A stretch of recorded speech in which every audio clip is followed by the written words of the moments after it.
Welcome back to Gel Sport Zone mga chong. Pag-uusapan natin ngayon ang mga naglalakihang kontrata ng mga sikat na NBA players para sa 2024-2025 NBA season. Kaya't simulan na natin agad sa pinakamatinding kontrata sa kasaysayan ng liga. Alam nyo ba mga chong na ang pinakamalaking kontrata sa kasaysayan ng NBA ay mapupunta na ngayon kay Jason Tatum ng Boston Celtics? Grabe mga chong, ang kontrata na ito ay 5 taon at nagkakahalaga ng $315 million. Kasama pa dito ang player option at trade kicker. Ibig sabihin nito, may control si Tatum sa kanyang hinaharap sa Boston Celtics at pwede niyang idikta ang mga susunod na hakbang ng kanyang karir. Ang nakakabilib pa dito mga chong ay bata pa si Tatum, 26 years old pa lamang, pero ganito na siya pinapahalagaan ng Boston Celtics dahil sa galing at potensyal nito. Siya na ngayon ang may hawak ng pinakamalaking kontrata sa NBA na nagpapatunay na siya ang bagong mukha ng liga sa mga darating na taon. Talaga namang dapat nating abangan to mga chong kung paano pa niya hatakin ang Celtics. Hindi rin magpapauli ang Philadelphia 76ers mga chong. Sila at ang all-star guard na si Tyrese Maxey ay nagkasundo sa 4 years, $204 million maximum contract extension. Si Maxey na 23 years old pa lamang ay naglaro sa kanyang unang all-star game noong 2024 at nagtala ng average na 25.9 points, 6.2 assists, at 3.7 rebounds per game at 37% shooting mula sa 3-point range noong nakarang season. Ngayon, makakasama niya dito ang free agent na si Paul George na sumang-ayon na ring pumirma ng 4 na taong $212 million maximum contract sa Philadelphia 76ers. Kasama sa deal ang player option para sa 2027-2028 season na muling magbabalik kay George sa Eastern Conference upang makasama sina Tyrese Maxey at 2023 MVP na si Joel Embiid. Washington Wizards naman ay nagkasundo sa free agent center na si Jonas Valanciunas para sa 3 taon na nagkakahalaga ng $30 million deal.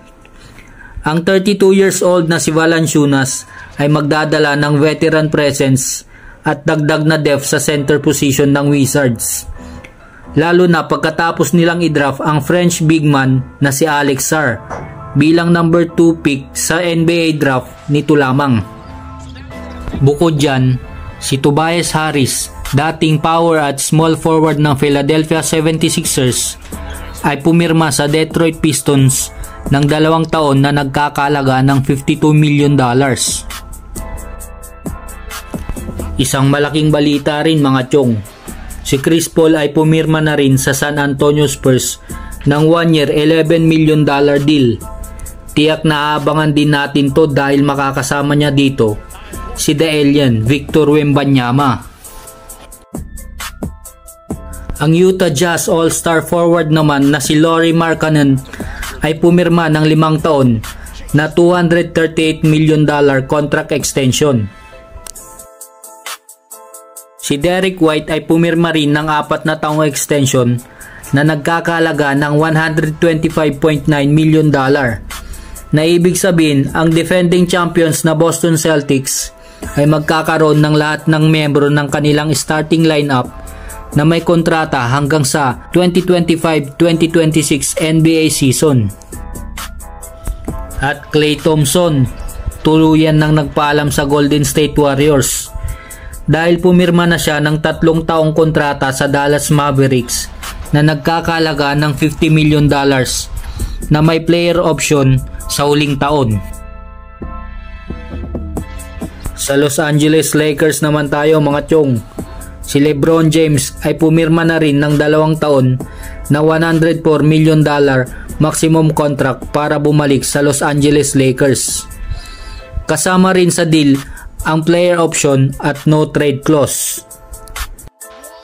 Sa kabilang banda, ang New York Knicks at point guard na si Jalen Brunson ay nagkasundo sa halagang $156.6 million deal contract sa loob ng 4 na taon. Ayon yan sa ahente niyang si Sam Rose.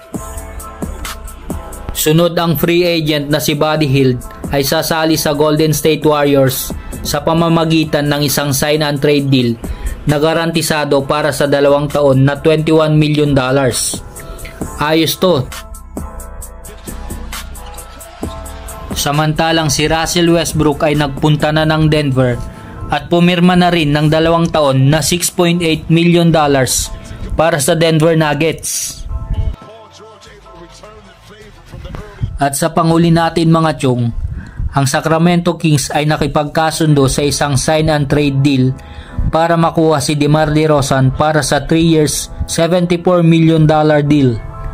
Kasama rin sa deal ang pagpapadala kay Harrison Barnes sa San Antonio Spurs at kay Chris Duarte, 2 second round picks at cash sa Chicago Bulls.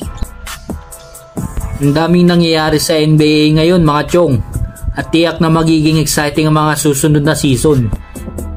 Ano ang tingin nyo sa mga bagong kontratang ito? Magiging game changer kaya ang mga bagong team up na ito? Comment your opinion down below mga chong. Huwag kalimutang mag-like, share at subscribe para sa mas marami pang sports updates. Kita-kits ulit tayo sa susunod nating kwentuhan. At dito lamang yan sa Gel Sports Zone. Bye-bye!